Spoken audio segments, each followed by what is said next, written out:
नमस्कार मंडळी. तर आज व्हेज स्नॅक्सला पोह्यांची ऑर्डर होती. 10-12 मंडळी आहेत आमच्या इथे. ते ट्रिपला चाललेले होते आणि त्यांनी आम्हाला ही पॅक्ड ब्रेकफास्टची ऑर्डर दिलेली होती. तर त्यांना पोहे हवे होते. पोहे मी आधी भिजवून घेतले, नंतर शेंगदाणे तळून घेतले तेलामध्ये, ते काढले आणि त्या तेलामध्ये मी मोहरी घातली. ते तडतडली की मिरची, कढीपत्ता आणि कांदा घातला आहे, मिक्स केलं. हिंग आणि हळद घातलेली आहे. पुन्हा मिक्स करून कांद्यापुरतच अगदी किंचित मीठ घालून मिक्स करून झाकण ठेवलं 2 मिनटासाठी. 2च मिनटं झाकण ठेवायचं, कांदा अगदी थोडासा सॉफ्ट होईस्तोवर.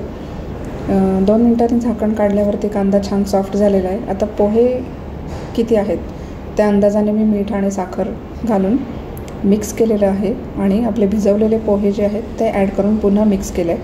5 मिनटासाठी वाफ आणलेली आहे झाकण ठेवून.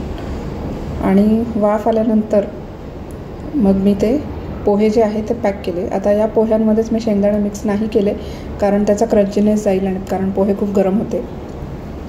त्यामुळे मी जे पॅकिंग बॉक्समध्ये जेव्हा पोहे सर्व केले त्याच्यावरती मी कोथिंबीर, शेंगदाणे आणि एक लिंबाची फोड असं ठेवून ते छानपैकी पॅक करून दिलेले.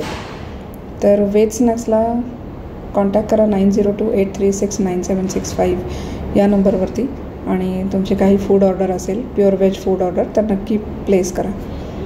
हे बघा, मी सांगितल्याप्रमाणे पोहे छान तयार झालेत. आता कसे सर्व केलेत बघा. पोहे, त्यावर कोथिंबीर, लिंबाची फोड आणि शेंगदाणे वरून घातलेले आहेत. अशी आमची ऑर्डर पूर्ण झाली. थँक्यू.